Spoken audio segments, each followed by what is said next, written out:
किस्सा दूसरे दरवेश का। दूसरे दरवेश ने अपनी दास्तान इस तरह शुरू की। दोस्तों, मैं मुल्क फारिस ईरान का शहजादा हूँ।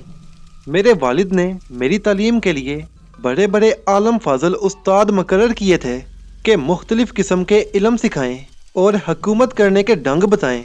मैं खुद भी बहुत ज़हीन था। पढ़ने लिखने में तबीयत खूब लगती थी। 14 बरस की उम्र को पहुंचने तक हर इल्म और हर फन में पूरी पूरी महारत मुझे हासिल हो गई थी। सल्तनत के कवायद और आदाब मैं बहुत अच्छी तरह जानता था। हुकूमत करने का सलीका भी मेरे अंदर मौजूद था। लड़ाई के मैदानों में दुश्मनों को हराने के लिए गुर याद थे और ये भी शौक दिल में था कि अपने बाप की सल्तनत की हदों को दूर दूर तक फैलाऊं।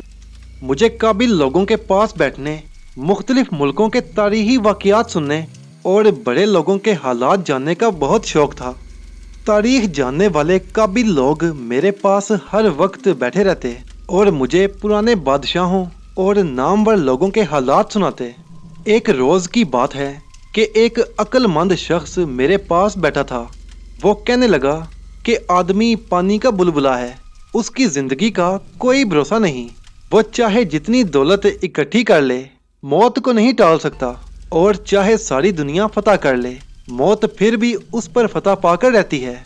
और कब्र की मिट्टी उसका जिस्म चाट कर उसका नामो निशान मिटा देती है। लेकिन इंसान के बाज़ औसाफ ऐसे हैं कि उनकी वजह से उसका नाम क़यामत तक लोगों की ज़ुबान पर रहता है। वो खुद मर जाते हैं, लेकिन उनकी खूबियाँ उनके नाम को ज़िंदा रखती हैं। ये सुनकर इश्तियाक पैदा हुआ और कहा कि ज़रा मुफस्सिल हालात बयान करो ताकि मैं भी उस पर अमल करूं। इस पर उसने मुझे हातिम ताई की कहानी सुनाई। हातिम ताई यमन के एक कबीले का सरदार था। उसके ज़माने में अरब की हुकूमत एक बादशाह नौफिल के हाथ में थी। नौफिल बड़ा लड़ाका और बड़े रोब वाला बादशाह था, मगर हातिम ताई की सहावत की वजह से हर कोई उसकी तारीफ करता था। क्या यमन, क्या अरब, हर जगह उसके नाम का डंका बज रहा था। नौफिल हातिम ताई की इस शोहरत और इज्जत की वजह से उसका दुश्मन बन गया था।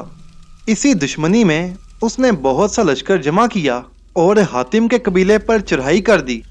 हातिम तो नेक और खुदा से डरने वाला आदमी था। उसने सोचा कि अगर मैं भी फौज लेकर नौफिल के मुकाबले पर आ गया तो हजारों खुदा के बंदे बेगुनाह मारे जाएंगे और उनका खून मेरी गर्दन पर होगा। ये सोचकर वो अकेला अपनी जान लेकर जंगल की एक गाड़ में जा छुपा। नौफिल को जब हातिम के गायब होने की खबर मिली तो उसने हातिम का सब घर बार माल असबाब लूट लिया और ये मुनादी करवा दी कि जो शख्स हातिम को गिरफ्तार करके लाएगा उसे बादशाह की तरफ से 500 अशरफियाँ इनाम में दी जाएंगी। इनाम का सुनकर सबको लालच हुआ और क्या छोटा क्या बड़ा सब लगे हातिम को तलाश करने। एक गरीब बूढ़ा लकड़हारा अपनी बीवी को साथ लिए जंगल में लकड़ियां ढूंढता फिरता था। इत्तेफाक से वो उस गाड़ के पास जा पहुंचा जिसमें हातिम छुपा बैठा था। लकड़ियां चुनते हुए वो औरत कहने लगी कि हमारे कुछ भले दिन आते तो हातिम को कहीं देख पाते और उसको पकड़कर नौफिल बादशाह के पास ले जाते। वो हमें 500 अशरफियां देता और हम आराम से खाते, इस रोज रोज की मुसीबत से छूट जाते। बीवी की ये बात सुनकर लकड़हारे ने कहा, क्या टर करती है, हमारी किस्मत में यही लिखा है कि रोज लकड़ियां तोड़ें और सर पर रख कर बाजार में बेचें, तब दाल रोटी हाथ में आए। भला हातिम हमारे हाथ में काहे को आएगा।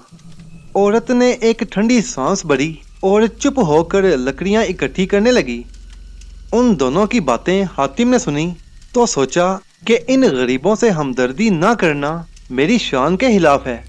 सच है, अगर आदमी में रहम नहीं तो वो इंसान नहीं, और जिसके दिल में दर्द नहीं वो कसाई है। हातिम गार से निकलकर उन दोनों के सामने आ खड़ा हुआ और बूढ़े से कहने लगा कि बाबा, हातिम मेरा ही नाम है, तुम मुझे नौफिल के पास ले चलो, वो मुझे देखेगा तो तुम्हें 500 अशरफियाँ इनाम में देगा।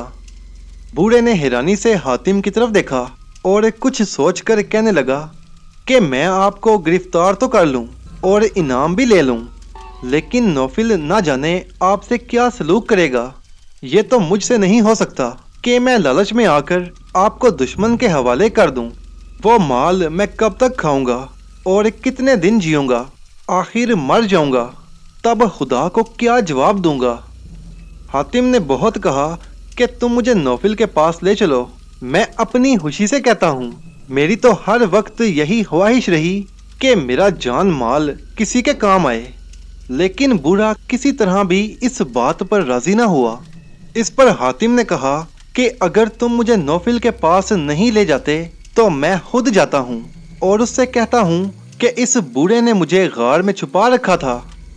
इस पर बूढ़ा लकड़हारा हंसा और बोला, अगर भलाई के बदले मुझे बुराई ही मिलनी है तो मेरी किस्मत, मैं खुद तुम्हें नौफिल के पास नहीं ले जाऊंगा। वो अपनी अशरफियां अपने पास ही रखे। उनमें ये बातें हो रही थीं कि 5-10 लोग और भी आ गए। भीड़ सी लग गई। जब उन्हें मालूम हुआ कि हातिम यही शख्स है तो घेरा डालकर उसे पकड़ लिया और नौफिल की तरफ ले चले। बूढ़ा लकड़हारा और उसकी बीवी भी अफसोस करते साथ हो लिए। ये लोग हातिम ताई को पकड़कर नौफिल के पास ले गए। नौफिल ने पूछा, हातिम को कौन पकड़कर लाया है?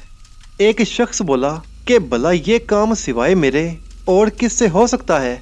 हातिम को पकड़ने वाला मैं हूँ। इनाम की 500 अशरफियाँ मुझे दिलवाइए। दूसरे ने डींग मारी कि हजूर, मैं कई दिनों से जंगल में हातिम को तलाश करता फिर रहा था, आज मिल ही गया। उसने बड़ा जोर मारा, लेकिन मैं कब छोड़ने वाला था, पकड़ लिया तो फिर छोड़ा ही नहीं। इनाम का असल हकदार तो मैं हूँ। सब लोग इनाम के लालच में बढ़ बढ़ कर डींगे मार रहे थे। बूढ़ा और उसकी बीवी एक कोने में चुपचाप खड़े उनकी शेहियाँ सुन रहे थे। उनकी आंखों में हातिम के लिए हमदर्दी के आंसू थे। जब सब लोग डींगे मार मार कर चुप हो गए तो हातिम ने कहा, ऐ नौफिल, सच पूछो तो वो बूढ़ा जो सबसे अलग खड़ा है वही मुझे पकड़कर लाया है। यही इनाम पाने का हकदार है। नौफिल बादशाह ने उस लकड़हारे को पास बुलाकर पूछा, सच सच बताओ, असल बात क्या है? हातिम को कौन पकड़कर लाया है? लकड़हारे ने डरते कांपते सारा वाकया सच सच कह डाला कि हातिम मेरी खातिर आप चला आया है। नौफिल ये सुनकर हैरान रह गया। बार बार हातिम की तरफ देखता कि वाह, अरे तेरी सहावत, अपनी जान की भी परवाह न की। नौफिल दिल में कहने लगा कि मैं सारी उम्र जोर लगाऊं तो मैं तब भी हातिम के बराबर नहीं हो सकता और ना ही हातिम की शोहरत को कम कर सकता हूँ। उसने फौरन हातिम को हाथ से पकड़कर बड़ी इज्जत से अपने पास बिठाया। जिन लोगों ने हातिम को पकड़ने के झूठे दावे किए थे उन्हें अशरफियों के बदले जूते लगवाए और बूढ़े लकड़हारे को 500 अशरफियाँ इनाम में दी। फिर उसने अपनी ज्यादती पर हातिम से माफ़ी मांगी। उसका घर बार, माल असबाब सब उसे वापस किया और कबीले की सरदारी उसके सपुर्द की। मेरे भाइयों, जब मैंने हातिम की सहावत का ये किस्सा सुना तो जी में सोचा कि हातिम सिर्फ एक कबीले का सरदार था। मैं तो खुदा के फजल से मुल्क फारिस का बादशाह हूँ। मुझे सहावत में हातिम से भी बढ़कर नाम पैदा करना चाहिए। मैंने कारीगरों को हुक्म दिया कि शहर के बाहर एक बुलंद और कुशादा महल बनाएं जिसके 40 दरवाजे हों। कारीगरों ने थोड़े ही दिनों में ये इमारत तैयार कर दी। अब मेरा मामूल बन गया कि उस महल में सुबह से शाम तक बैठा रहता और गरीबों और मोहताजों में रुपए और अशरफियाँ तकसीम करता रहता। तमाम दरवाज़ों से लोग आते, जो कोई जिस चीज़ का सवाल करता मैं उसे माला माल कर देता। एक रोज़ का जिक्र है कि एक फ़कीर सामने के दरवाजे से आया और सवाल किया। मैंने उसे एक अशरफी दी। फिर वो दूसरे दरवाजे से आया और 2 अशरफियाँ मांगी। मैंने फ़ौरन उसे 2 अशरफियाँ और दे दी। इस तरह उसने हर एक दरवाजे से आना और एक अशरफी बढ़ाना शुरू किया। मैं देता गया। 40वें दरवाजे से आकर उसने 40 अशरफियाँ लीं और इसके बाद फिर से पहले दरवाजे से घुस आया और सवाल किया। मुझे बहुत बुरा मालूम हुआ। मैंने कहा कि तुम बड़े लालची हो, तुम्हें फ़कीर कहना ही गलत है। तुमने इतनी अशरफियाँ जमा की और इस पर भी लालच करके पहले दरवाजे से चले आए। इतना माल जमा करके तुम करोगे क्या? मेरी बात सुनकर वो फकीर गुस्से में आया। जितनी अशरफियां मैंने उसे दी थीं सब मेरे सामने डाल दी और कहने लगा कि मियाँ, सहावत का तुमने नाम ही सुना है, मतलब नहीं समझे।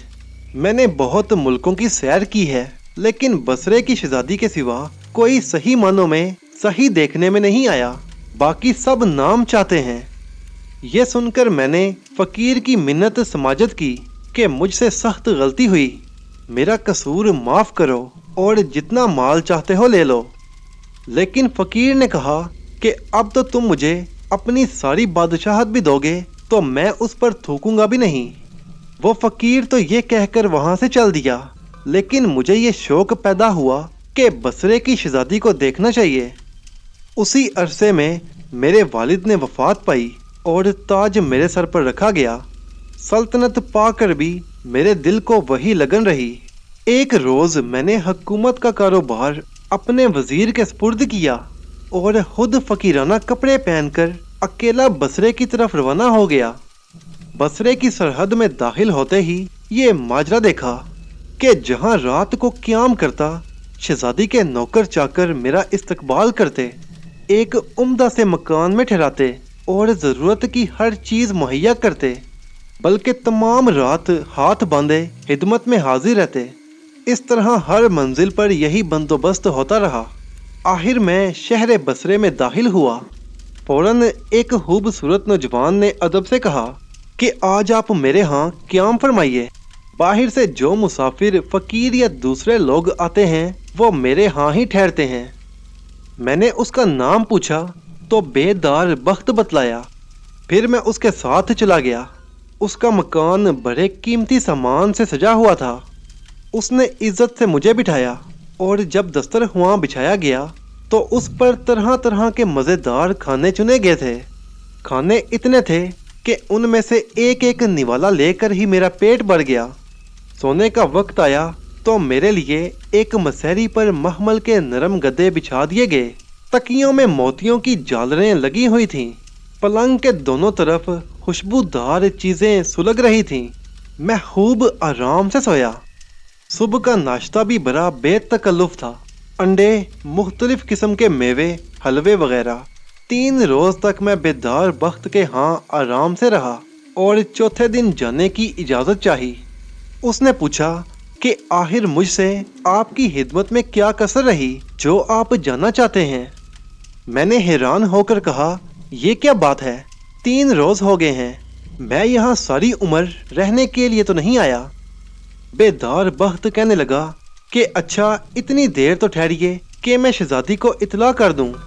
इस मकान में जितना सामान है वो सब आपका है, उसे साथ ले जाइए या किसी कमरे में बंद करके ताला डाल दीजिए। मैंने हैरान होकर कहा, भाई ये क्या बात है, हम तो फ़कीर आदमी हैं, हमें दुनिया के माल से क्या गर्ज। इस पर वो कहने लगा कि ये बात कानून के खिलाफ है। अगर शहजादी को मालूम हो गया कि आप बसरे से हाली हाथ गए हैं तो वो ना जाने मेरे साथ क्या बर्ताव करेगी। आखिर इसरार बख्त के इसरार करने पर मैंने वो सामान एक कमरे में बंद करके ताला लगा दिया।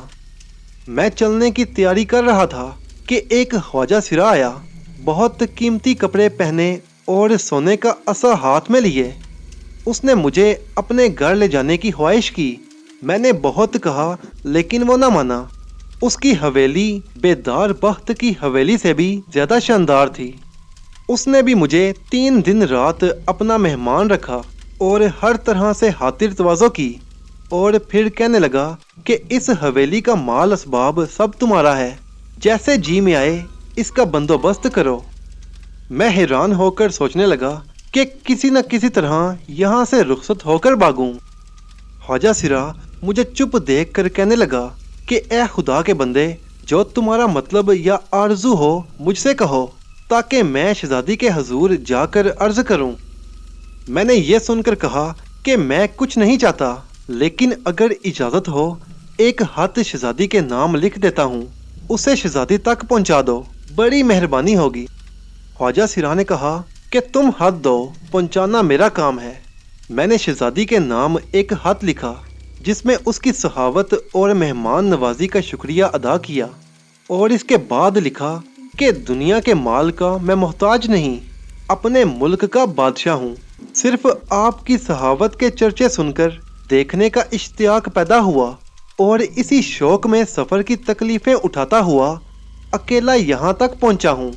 अगर आपकी तवज्जो से दिल की मुराद बर आए तो सुबहान अल्लाह, लेकिन अगर आपके दरवाजे से खाली हाथ गया तो किसी जंगल में या पहाड़ पर मर रहूँगा। ख्वाजा सिरा मेरा हाथ लेकर गया और शहजादी तक पहुँचाया, फिर फौरन वापस आया और मुझे महल के दरवाजे तक अपने साथ ले गया।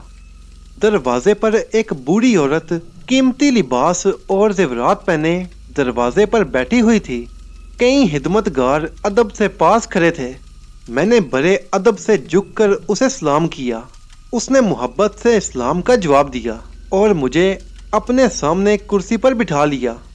फिर वो कहने लगी, शहजादी के नाम हाथ तुमने ही लिखा था।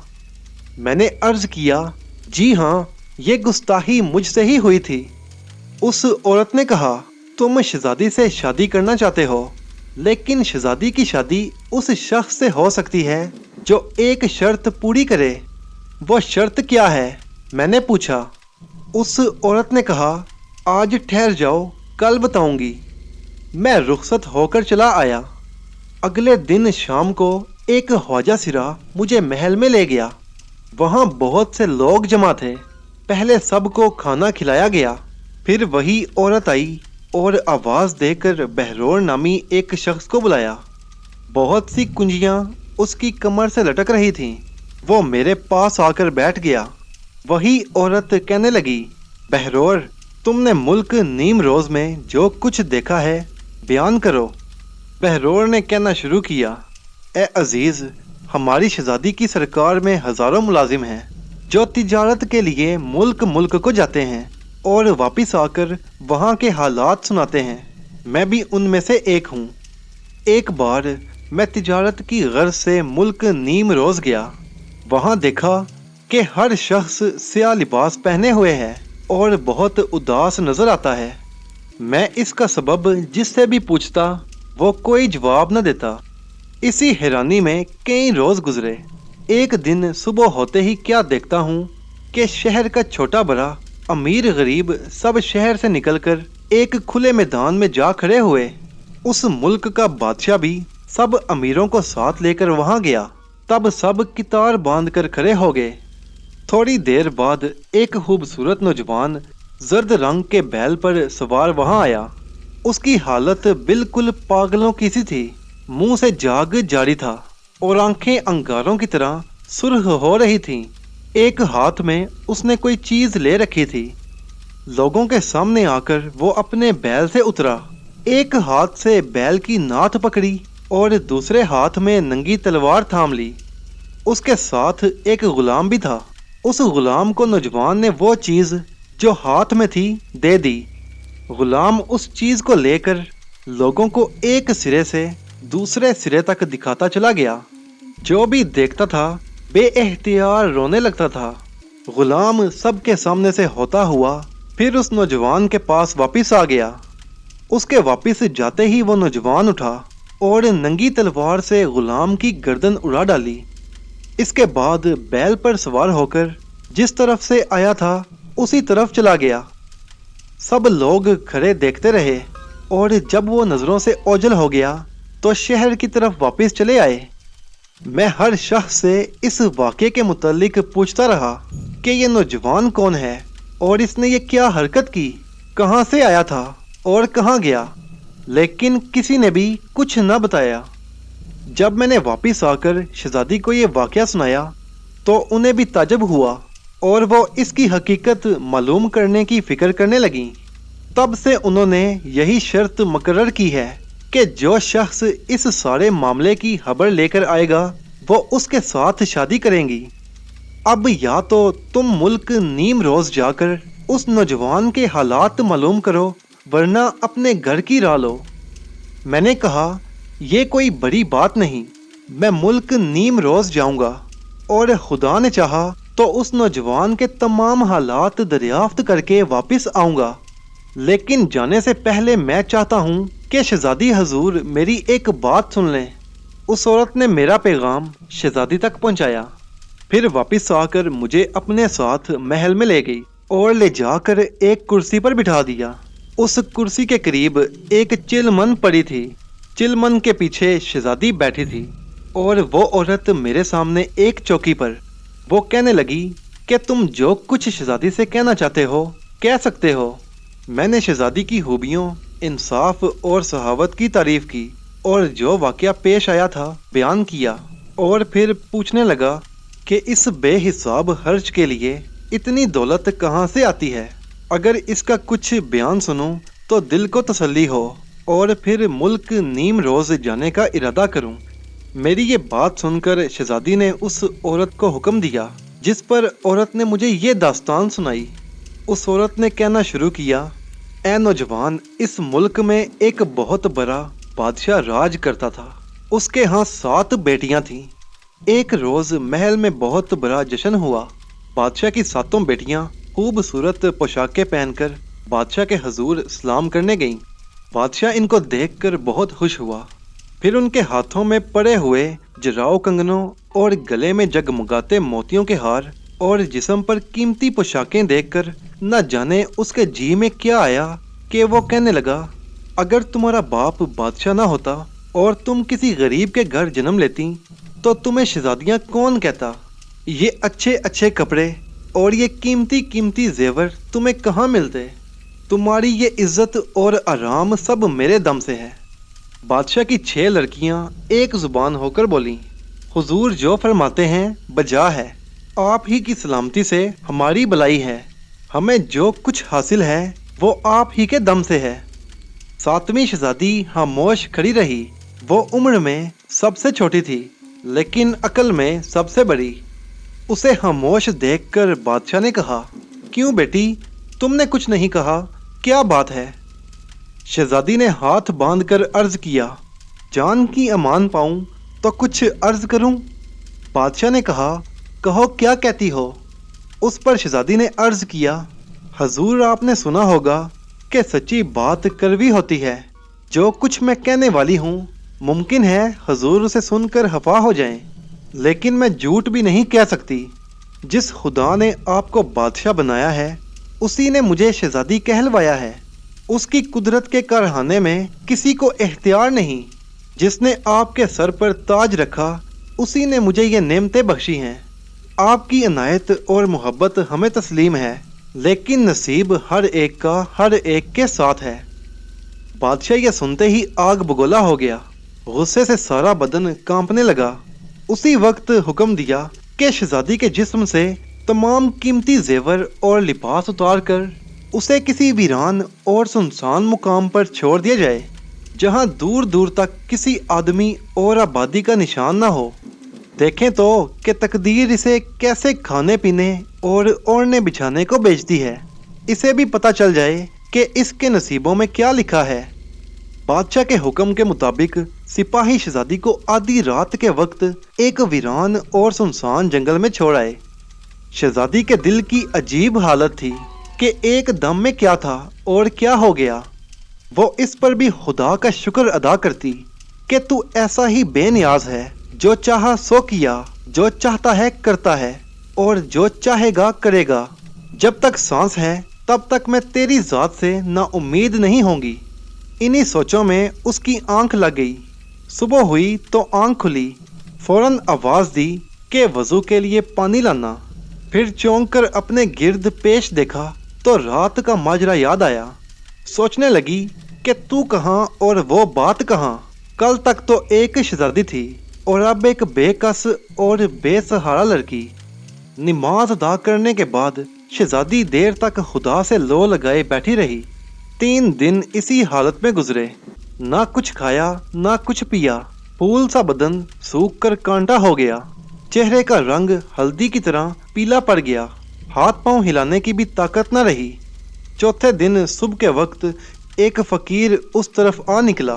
शहजादी को इस हालत में देखकर बोला, ए बेटी, अगरचे तेरा बाप बादशाह है, लेकिन तेरी किस्मत में ये दिन भी लिखा था। अब इस फकीर को अपना हादम समझ और रात दिन अपने पैदा करने वाले का ध्यान रख। खुदा अच्छा ही करेगा। फकीर के प्याले में कुछ सूखे टुकड़े मौजूद थे। वो उसने शहजादी के सामने रख दिए। फिर कहीं से थोड़ा सा पानी भी ले आया। शहजादी ने वही सूखे टुकड़े खाए और पानी पीकर खुदा का शुक्र अदा किया।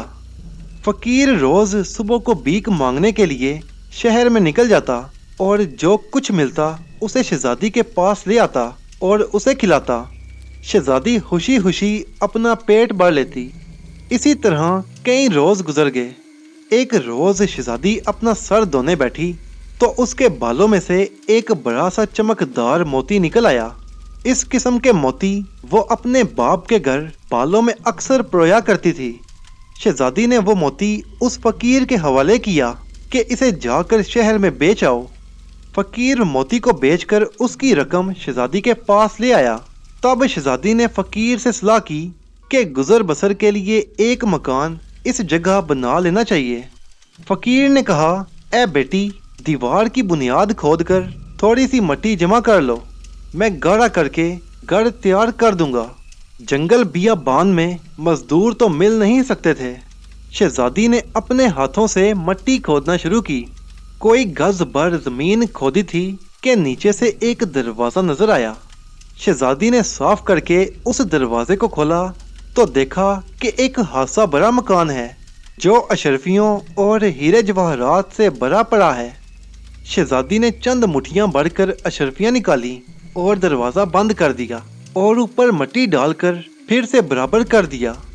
इतने में फकीर आया तो शहजादी ने कहा कि शहर से अच्छे अच्छे राज और कारीगर ले आओ, मैं यहाँ एक आलीशान महल बनवाना चाहती हूँ।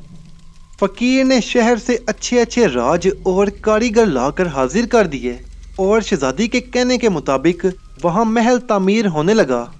थोड़े ही दिनों में जहाँ आदमी की सूरत नजर न आती थी वहाँ एक खूबसूरत महल बनकर तैयार हो गया।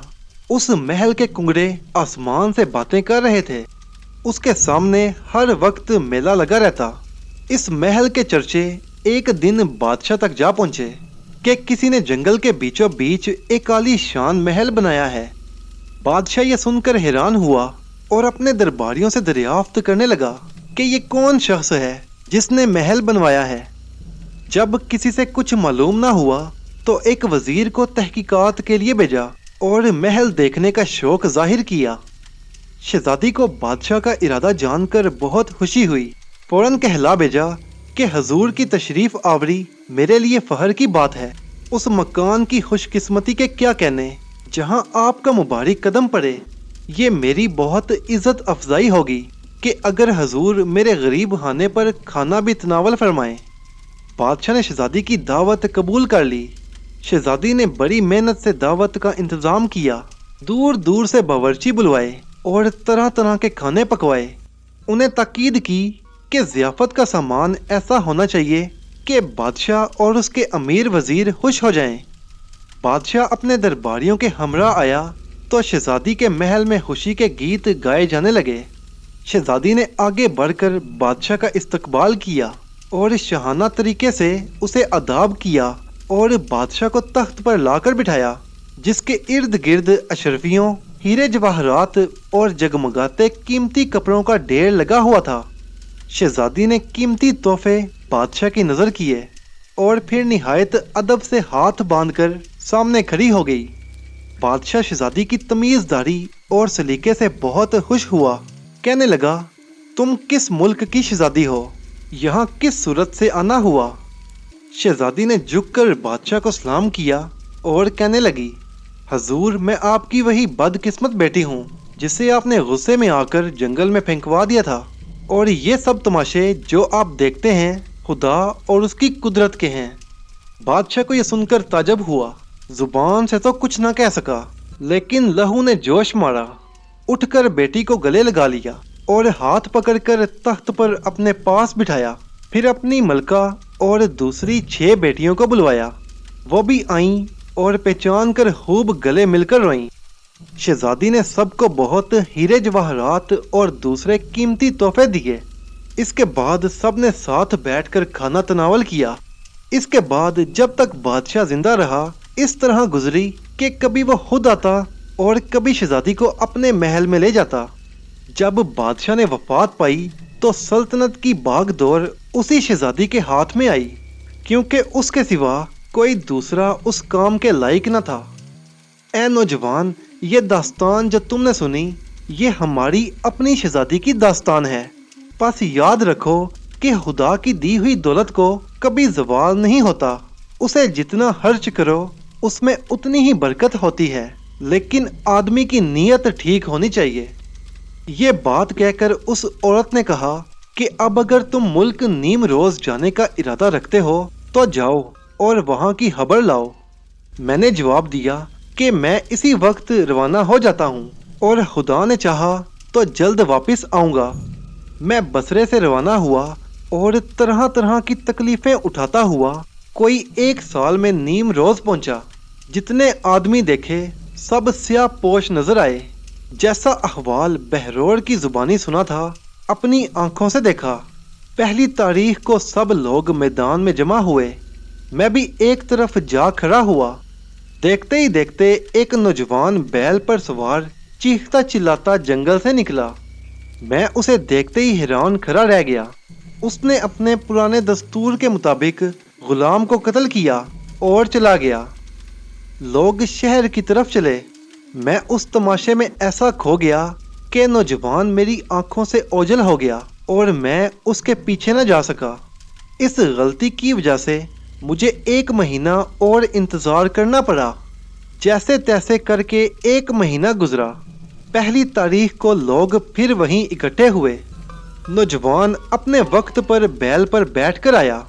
जब वो गुलाम का सर काट कर जंगल की तरफ जाने लगा तो मैं भी उसके पीछे दौड़ा, लेकिन शहर के आदमियों ने मुझे पकड़ लिया और कहने लगे कि ये क्या करते हो, क्यों जानबूझकर मरते हो, ऐसे ही जिंदगी से बेजार हो तो मरने की और भी बहुत सी सूरतें हैं, जब जी चाहे मर रहना। मैंने बहुत कोशिश की, लेकिन लोगों ने मुझे न छोड़ा और वो नौजवान देखते ही देखते फिर से जंगल में गायब हो गया। लोग मुझे शहर की तरफ ले आए और मुझे फिर 1 महीने तक इंतज़ार करना पड़ा। जब पहली तारीख आई और सब लोग मैदान में जमा हुए तो मैं सबसे अलग सुबह ही सुबह जंगल में काफ़ी आगे जाकर एक जगह छुपकर बैठ गया। ये जगह उस नौजवान के रास्ते में थी और यहाँ कोई मुझे उसके पीछे जाने से रोक नहीं सकता था। वो नौजवान अपने कायदे के मुताबिक आया और जब गुलाम को कत्ल करके वापस हुआ तो मैं उसके पीछे दौड़ा। नौजवान ने जो अपने पीछे कदमों की आहट पाई तो बैल को मोड़कर शोर करता हुआ मेरी तरफ आया और वो तलवार को निकाल कर हमला करना ही चाहता था कि मैंने निहायत अदब से सर झुकाकर उसे सलाम किया और उसके सामने दोनों हाथ बांधकर खड़ा हो गया। ये अदब अदाब देखकर वो रुक गया और कहने लगा कि क्यों मेरे साथ आते हो, हैरियत इसी में है कि वापस लौट जाओ। ये कहकर उसने एक खंजर मेरी तरफ फेंका और बोला, इस वक्त मेरे पास कुछ नकद मौजूद नहीं जो तुम्हें दूं। इस खंजर को बादशाहों के पास ले जाओ, जो चाहोगे तुम्हें मिल जाएगा। मुझ पर उस नौजवान का ऐसा खौफ छाया कि ना मुंह से कुछ बोल सका और ना कदम वहां से उठा सका। वो नौजवान एक नारा मारकर आगे रवाना हो गया। मैंने सोचा कि ये मौका भी निकल गया तो फिर 1 महीना और इंतज़ार करना पड़ेगा। जब एक मुहिम अपने सर ली है तो फिर जीने मरने की फिक्र के क्या मानी। ये सोचकर मैं फिर नौजवान के पीछे दौड़ा। उसने दोबारा जो अपने पीछे कदमों की आहट पाई तो फिर मुड़ा, मुझे बड़े गुस्से से डांटा और तलवार निकाल ली।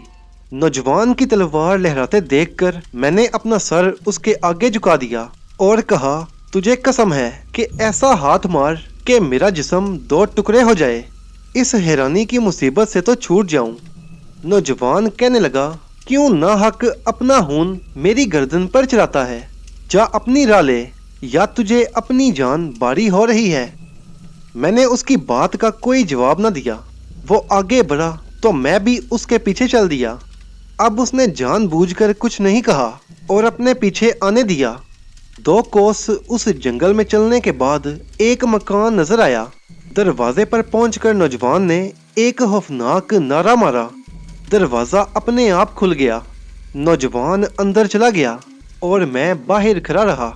थोड़ी देर बाद एक गुलाम आया और मुझे साथ अंदर ले गया।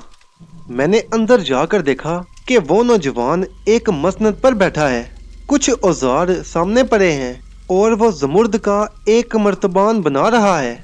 मैंने जाकर सलाम किया और अदब से उसके सामने बैठ गया। जब वो उठा तो जितने गुलाम वहाँ थे सब अपने कमरों में छुप गए। मैं भी उनको देखा देखी एक तहखाने में जा घुसा। नौजवान ने उठकर सब कमरों की कुंडियां चढ़ा दी और फिर एक मोटे से डंडे से अपनी सवारी के बैल को मारने लगा। मैं डरते डरते तहखाने से बाहर निकला और एक दरख्त की आड़ में खड़ा होकर सारा माजरा देखने लगा। बैल को कुछ देर मारने के बाद नौजवान ने डंडा हाथ से रख दिया, एक कमरे का ताला खोला और उसके अंदर गया। फिर बाहर आकर बैल की पीठ पर हाथ फेरा और उसका मुंह चूमा। फिर कुछ घास दाना उसके आगे डालकर गुलामों के कमरों की तरफ आया और उनकी कुंडियां खोल दी। सब गुलाम बाहर निकल आए। इसके बाद नौजवान ने नमाज अदा की। नमाज के बाद पुकारा कि वो दरवेश कहाँ है।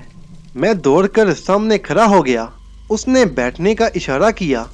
थोड़ी देर बाद खाना आया। उसने खुद भी खाया और मुझे भी खिलाया। इसके बाद सब गुलामों को रुखसत किया। जब उस जगह हम दोनों रह गए तो उसने कहा, ए भाई, तुम पर ऐसी क्या आफत आई जो तुम अपनी मौत को यूं ढूंढते फिरते हो। मैंने अपना हाल शुरू से लेकर आखिर तक तफसील से उसे सुना डाला और कहा कि अगर आप मेरे हाल पर तवज्जो फरमाएं तो मुझे अपने दिल की मुराद मिल सकती है, और अगर आप मुझे अपनी सरगज़िश्त सुनाएं तो मैं पहले आपके वास्ते कोशिश करने का वादा करता हूँ। उस नौजवान ने यह सुनकर एक आह भरी।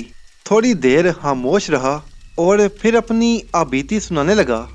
नौजवान ने कहा, ए भाई, मैं नीम रोज़ के बादशाह का बेटा हूँ। जब मैं पैदा हुआ तो बादशाह ने नजूमी बुलाकर मेरी किस्मत का हाल उनसे दरियाफ्त किया। नजूमियों ने हिसाब लगाकर अर्ज किया कि खुदा के फजल से शहजादे ने बड़ी नेक घड़ी में जन्म लिया है। यह सिकंदर किसी बादशाहत करेगा। जिस काम की तरफ इसका दिल माइल होगा वो बाखूबी करेगा। सहावत और शुजाअत में ऐसा नाम पैदा करेगा कि लोग हातिम और रुस्तम भूल जाएंगे। लेकिन 14 बरस तक सूरज और चांद के देखने से एक बड़ा खतरा नजर आता है। डर है कि दीवाना होकर बहुत से लोगों का खून करे, शहर से घबराए और जंगलों में निकल जाए। इस बात की एहतियात की जाए कि ये चांद सूरज बल्कि आसमान की तरफ भी ना देखे। इस तरह 14 बरस हैरियत से गुजर जाएं तो फिर सारी उम्र सुख और चैन से राज करेगा। यह सुनकर बादशाह ने एक बाग और कई मकान एक खास नक्शे के बनवाए। मेरे लिए एक तहखाना तैयार हुआ। मकान के बरामदे का बुर्ज तैयार कराया गया ताकि धूप और चांदनी उसमें ना आए। मेरे लिए बहुत सी हादमाएं वहां रखी गईं जो बड़ी हिफाजत से मेरी उस आलीशान मकान में परवरिश करने लगी। जब ज़रा बड़ा हुआ तो एक लायक उस्ताद मेरी तालीम के लिए मुकर्रर किया गया। मैं वहाँ खिलौनों और रंग बिरंगे फूलों से खेला करता और जो चाहता सो खाता। 10 बरस की उम्र तक मेरे उस्ताद ने मुझे हर इल्म में ताक कर दिया। एक रोज़ मैंने गुंबद के नीचे एक फूल देखा। बड़ा प्यारा फूल था। मैंने हाथ बढ़ाकर उसे पकड़ना चाहा तो वो ऊंचा ही ऊंचा होता गया। मैं हैरानी से उसकी तरफ तक रहा था कि एक कहके की आवाज़ मेरे कान में आई। क्या देखता हूँ कि नमदे को चीरकर एक चांद सी लड़की का चेहरा नजर आ रहा है। मैं और भी हैरान हुआ। फिर देखा कि वो लड़की तख्त पर बैठी है और 4 परियां उस तख्त को उठाए हुए हैं। वो तख्त आहिस्ता आहिस्ता नीचे आया। उस लड़की ने जो तख्त पर बैठी थी इशारे से बुलाकर मुझे अपने पास बिठाया और मीठी मीठी बातें करने लगी। मैं हैरानी से उसकी तरफ देख रहा था। इतने में 4 परियां और आसमान से उतरीं और उन्होंने उस लड़की के कान में कुछ कहा। वो सुनते ही कहने लगी कि अब मैं जाती हूँ। उसने जो जाने का नाम लिया तो मैं घबरा गया और कहने लगा कि जाने से पहले इतना तो बताती जाओ कि तुम कौन हो और कहाँ रहती हो। वो कहने लगी कि मैं जिन्नों के बादशाह की बेटी हूँ और कोकाफ में रहती हूँ। ये कहकर उसने परियों को इशारा किया। वो तख्त पर हवा में बुलंद होने लगा और थोड़ी देर बाद मेरी नज़रों से ओझल हो गया। तख्त के नज़रों से गायब होते ही मेरी हालत खराब हो गई। हैरान परेशान ज़ारो ज़ार रोने लगा। सर पर हाक डालना, कपड़े फाड़ना, ना खाने पीने का होश, ना बुरे भले का ध्यान। बादशाह को मेरा हाल मालूम हुआ तो फौरन हकीमों और नजूमियों को साथ ले आया। उन्होंने बहुत जतन किए मगर मेरी जो हालत थी वही रही, बल्कि थोड़े दिनों में अच्छा खासा पागल हो गया। रात दिन चीखता चिल्लाता और दीवारों से सर पटकता रहता। इस हालत में 3 साल गुजर गए।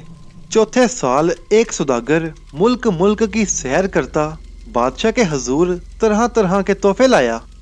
बादशाह ने उससे मेरी हालत का जिक्र किया और कहा कि तुमने मुल्क मुल्क की सैर की है, कोई तजर्बेकार हकीम देखा या सुना हो तो हमें बताओ।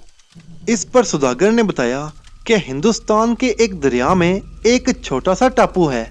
उस टापू में एक जोगी रहता है। साल में एक दिन अपनी कोठरी से निकलकर दरिया में स्नान करता है। लोग उसका इंतजार करते रहते हैं। दूर दूर से हजारों मरीज आकर जमा हो जाते हैं। दरिया में नहाने के बाद वो इन सबको देखता है और दवाएं देता है। उन दवाओं में ऐसी तासीर है कि मरीज कैसा ही मायूस हो वहां से तंदुरुस्त होकर लौटता है। अगर हुक्म हो तो शहजादे को ले जाकर उस जोगी को दिखाया जाए। बादशाह को सौदागर की ये राय पसंद आई।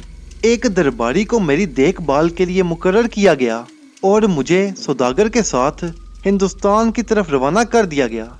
4-5 महीने के सफ़र के बाद हम उस दरिया के किनारे पहुंच गए। वहां और भी बहुत से मरीज जमा थे। हम भी वहीं ठहर गए।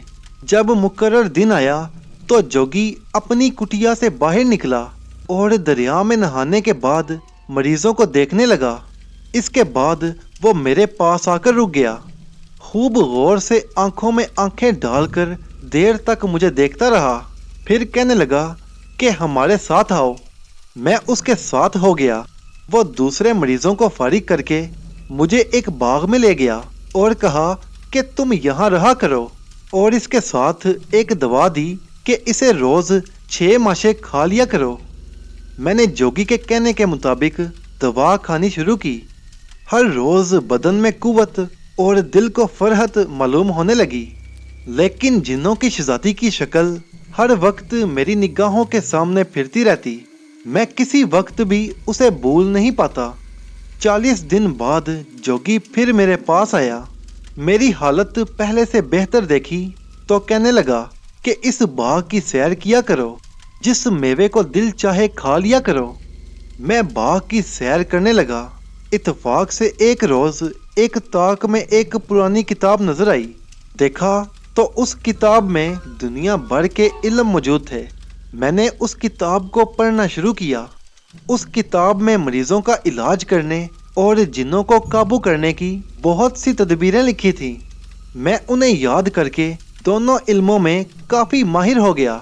इसी हालत में 1 साल गुजर गया। फिर वही स्नान का दिन आया। जोगी बाहर आया। मैंने सलाम किया तो वो हंसकर बोला कि मेरे साथ आओ। मैं अदब से उसके साथ हो गया। जोगी ने अपनी आदत के मुताबिक दरिया में नहाने के बाद मरीजों को देखना शुरू किया। इत्तेफाक से उन मरीजों में एक खूबसूरत जवान भी खड़ा था जो कि पागल नजर आता था। जोगी ने मुझसे कहा कि इसको भी साथ ले आओ। उस नौजवान को अंदर ले जाकर जोगी ने उसे एक बिस्तर पर लटाया, दवा सुंघाकर बेहोश किया और फिर सर की खाल को चीरा। फिर खोपड़ी की हड्डियों के जोड़ खोलकर एक हड्डी उठाई। देखा कि एक कन खजूरा उसके बेजे पर चिमटा हुआ है। जोगी ने जल्दी से चिमटा हाथ में लेकर उसे उठाने का इरादा किया तो मुझे उस किताब में पड़ी हुई हिकमत की एक बात याद आ गई। मैंने जोगी से कहा कि इस तरह उठाने की बजाय पहले चिमटे को गर्म कर लीजिए। चिमटे की गर्मी से कन खजूरा खुद ब खुद अपनी जगह छोड़ देगा। اگر اس طرح کھینچا گیا تو یہ مغز کے گودے کو نہیں چھوڑے گا اور پھر شاید یہ نوجوان زندہ نہ بچے۔ جوگی نے غور سے میری طرف دیکھا اور ایسا ہی کیا، پھر چپ چاپ وہاں سے اٹھ کر ایک درخت کے نیچے گیا اور اپنے ہی بالوں کی لٹ سے پھانسی لگا کر مر گیا۔ میں دورا دورا گیا تو دیکھا کہ وہ دم توڑ چکا ہے۔ مجھے بڑا افسوس ہوا۔ جب اسے درخت سے نیچے اتارنے لگا تو 2 کنجیاں اس کے بالوں میں سے گر پڑیں۔ میں نے انہیں اٹھا کر رکھ لیا اور جوگی کے کریا کرم سے فارغ ہو کر ان کنجیوں سے مختلف کوٹریوں کے تالے کھولنے لگا۔ کوٹریوں کو کھول کر دیکھا تو زمین سے چھت تک ہیرے جواہرات بڑے پڑے تھے۔ ایک صندوق میں ایک کتاب پڑی ہوئی تھی جس میں اسم اعظم اور جنوں وغیرہ کو بلانے کے طریقے لکھے ہوئے تھے۔ میں نے وہ کتاب اپنے پاس رکھ لی۔ میرے ساتھ جو درباری سوداگر آئے تھے انہیں میں نے حکم دیا کہ یہ سب ہیرے جواہرات کشتیوں میں بھر کر نیم روز کی طرف روانہ ہو جائیں۔ میں نیم روز پہنچا تو بادشاہ نے مجھے چھاتی سے لگا لیا۔ میں نے ہاتھ جوڑ کر عرض کی کہ مجھے اپنے پرانے باغ میں رہنے کی اجازت دی جائے۔ بادشاہ نے فرمایا کہ وہ مکان اور باغ منوس ہیں، وہاں رہنا ٹھیک نہیں۔ لیکن میں نے ضد کی اور اس باغ کو نئے سرے سے ٹھیک کروا کر وہاں رہنے لگا اور جنوں کو قابو کرنے کی خاطر چلا کاٹنے لگ گیا۔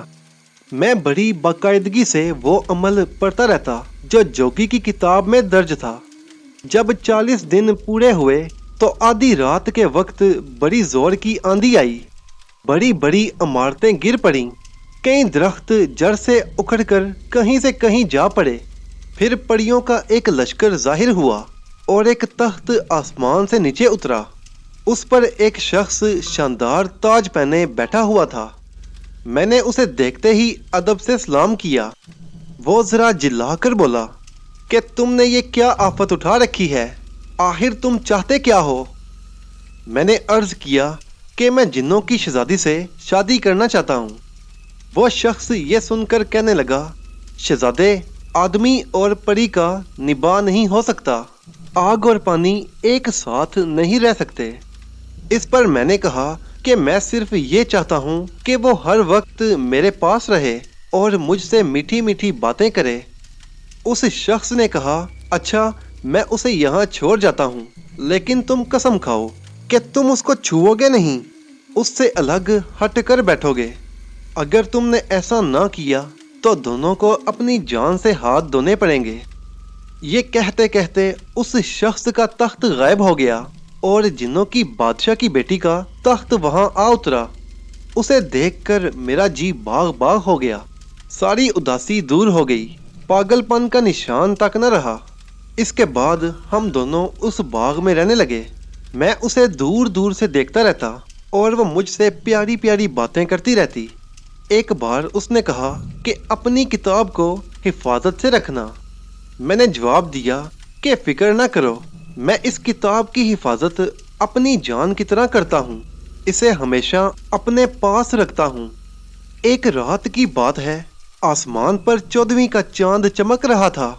ہم دونوں ایک حوض کے کنارے بیٹھے باتیں کر رہے تھے کہ بے خیالی میں نے اس کے کاندھے پر ہاتھ رکھ دیا۔ اسی لمحے ایک آواز آئی کہ یہ کتاب مجھے دے دو۔ میں نے بے سوچے سمجھے وہ کتاب دے دی۔ کتاب کا ہاتھ سے دینا تھا کہ جنوں کی شہزادی خوف کے مارے بے ہوش ہو کر گر گئی۔ میں نے دیکھا کہ ایک جن اس کے سرہانے کھڑا ہے اور کتاب اس کے ہاتھ میں ہے۔ میں اس سے کتاب چھین لینے کا ارادہ کر ہی رہا تھا کہ ایک اور جن آیا اور اس سے کتاب چھین کر بھاگ گیا۔ میں نے جو عمل کتاب سے یاد کیے تھے پڑھنے لگا۔ وہ جن جو وہاں کھڑا تھا بیل بن گیا، لیکن اس جنوں کی شہزادی پر کوئی اثر نہ ہوا، وہ اسی طرح بے ہوش پڑی رہی۔ پھر موقع پا کر جن اسے بھی اٹھا لے گئے۔ وہ دن اور آج کا دن میری یہ حالت ہے کہ مجھے آدمیوں سے نفرت ہو گئی ہے۔ اسی باغ کے گوشے میں پڑا رہتا ہوں، دل کو بہلانے کے لیے زمرد کا مرتبان بنایا کرتا ہوں، ہر مہینے اسی بیل پر سوار ہو کر میدان میں جایا کرتا ہوں اور مرتبان کو توڑ کر غلام کو مار ڈالتا ہوں۔ یہ سب کچھ اس امید پر کرتا ہوں کہ لوگ میری یہ حالت دیکھیں اور افسوس کریں، یا شاید کوئی خدا کا مہربان ہو کر میرے حق میں دعا کرے اور مجھے اپنے دل کی مراد ملے۔ بھائیو، سچ جاننا کہ نیم روز کے شہزادے کی یہ داستان سن کر میری آنکھوں میں آنسو آ گئے۔ میرے دل میں اس کی ہمدردی نے ایسا جوش مارا کہ میں بصرے کی شہزادی کو بھول گیا۔ میں نے اس سے کہا، اے نوجوان، تم نے واقعی بہت دکھ اٹھائے، مجھے تم سے بہت ہمدردی ہے۔ آج میں تمہارے سامنے قسم کھاتا ہوں کہ تمہاری خاطر جنگل جنگل، صحرا صحرا پھروں گا اور جنوں کی شہزادی کی تلاش کروں گا۔ تمہاری امداد کرنے کے لیے جو مجھ سے ہو سکے گا کروں گا۔ میں شہزادے سے یہ وعدہ کر کے رخصت ہوا اور پھر ایک نہ دو پورے 5 سال تک جنگلوں اور بیابانوں کی ہاک چھانتا پھرا، لیکن کوئی سراغ نہ ملا۔ کوئی ترکیب ایسی ہاتھ نہ آئی کہ جنوں کی شہزادی کا پتہ چلتا اور شہزادے کی آرزو پوری ہوتی۔ جب پھرتے پھراتے میں بالکل مایوس ہو گیا تو یہی جی میں آئی کہ پہاڑ سے چھلانگ لگا دوں اور اس دکھ بھری زندگی سے نجات پاؤں۔ اسی ارادے سے ایک پہاڑ پر چڑھ کر چھلانگ لگانے ہی والا تھا کہ کسی نے میرا ہاتھ پکڑ لیا۔ جب دیکھا تو وہ کوئی سبز پوش بزرگ تھے۔ وہ کہنے لگے، اے مرد خدا، اپنی جان مت کھو، روم کی طرف جا، تھوڑے ہی دنوں میں تو اپنے مقصد میں کامیاب ہوگا۔ سو بھائیو، خدا کے فضل و کرم سے تمہارے دیدار تو حاصل ہوئے۔ اب دیکھیں کہ دل کی مراد کب پوری ہوتی ہے، اپنا مقصد کب حاصل ہوتا ہے۔ جب دوسرا درویش اپنی داستان سنا چکا تو صبح ہو رہی تھی۔ بادشاہ آزاد بخت پیر کی اونٹ سے نکلا اور اپنے محل کی طرف روانہ ہوا۔ نہا دھو کر شاہی لباس بدن پر سجا کر جب اپنے دربار میں آیا تو ایک سپاہی کو حکم دیا کہ شہر سے باہر قبرستان میں 4 درویش ٹھہرے ہوئے ہیں، انہیں عزت کے ساتھ یہاں لے آؤ۔ سپاہی قبرستان میں پہنچا تو 4 درویش وہاں سے چلنے کے لیے تیار تھے۔ سپاہی نے کہا، درویشو، تمہیں بادشاہ نے یاد فرمایا ہے۔ 4 درویش یہ سن کر ایک دوسرے کا منہ تکنے لگے۔ ایک نے کہا، میاں، ہم تو اپنے دل کے بادشاہ ہیں، ہمیں دنیا کے بادشاہوں سے کیا کام؟ سپاہی نے کہا، ایسے ہی صحیح، لیکن چلے چلو تو اچھا ہے۔ اتنے میں درویشوں کو یاد آیا کہ سبز پوش بزرگ نے بادشاہ کی بھی خبر دی تھی۔ جی میں تو خوش ہوئے اور فوراً اٹھ کر سپاہی کے ساتھ ہو گئے۔